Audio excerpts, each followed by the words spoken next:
Comment peux-tu dire que Dieu t'a abandonné?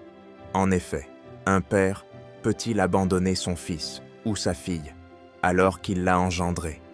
Pas du tout. Si nous avons été engendrés par la parole de Dieu, nous ne pouvons pas penser ou même ne serait-ce imaginer que notre Père ait pu nous abandonner.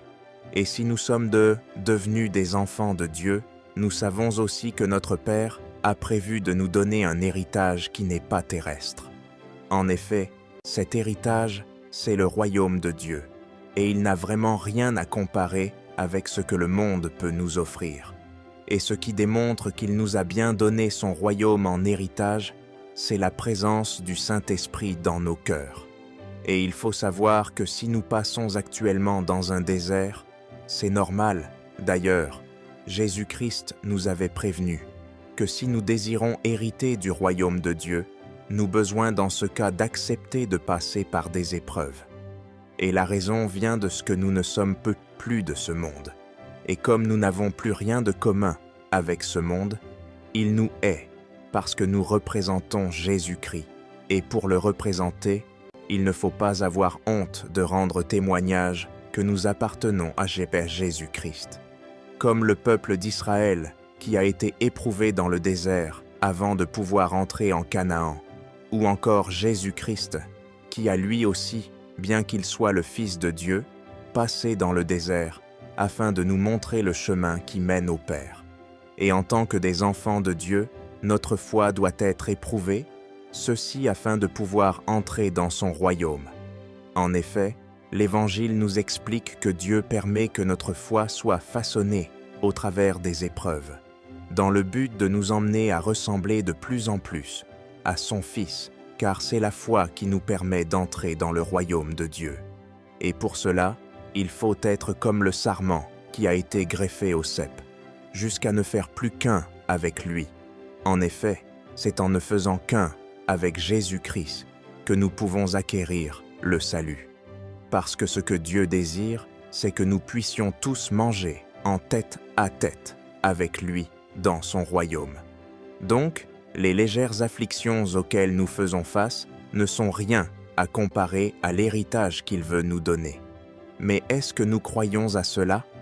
Et si nous croyons, comportons-nous, dans ce cas, comme de véritables fils ou filles de Dieu, qui sont conscients ou conscientes, qu'ils ou elles ont été rachetés à un grand prix. Et n'oublions surtout pas que ce sont uniquement ceux qui considèrent le témoignage du Saint-Esprit dans leur cœur qui sont des enfants de Dieu. C'est pour cette raison que nous avons besoin d'avoir une foi ferme, car le Seigneur lui-même a dit que ce sont ceux qui persévéreront jusqu'à la fin qui seront sauvés.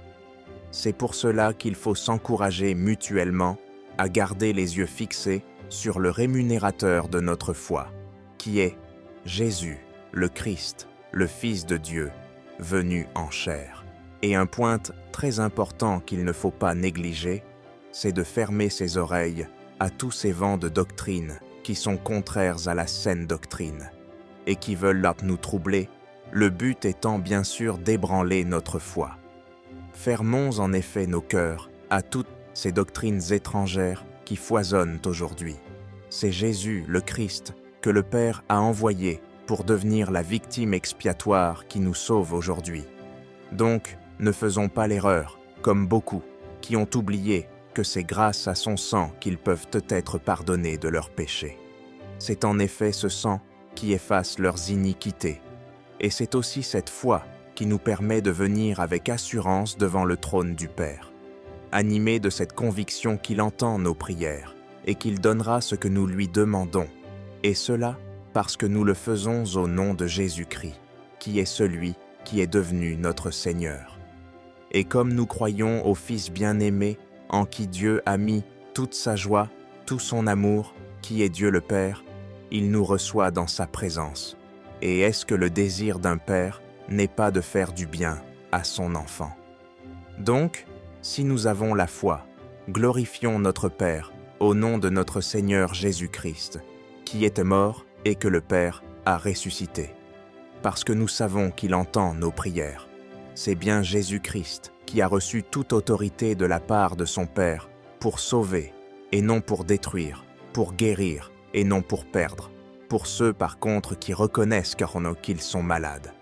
Personnellement, ma vie témoigne de cela. Et c'est important de montrer que nous ne pouvons rien faire de nous-mêmes, recherchant à ne faire qu'un avec lui, comme lui-même ne fait qu'un avec son Père. Et si nous formons qu'une seule plante avec le Fils, nous ne serons qu'un aussi avec le Père, parce que les deux sont indissociables.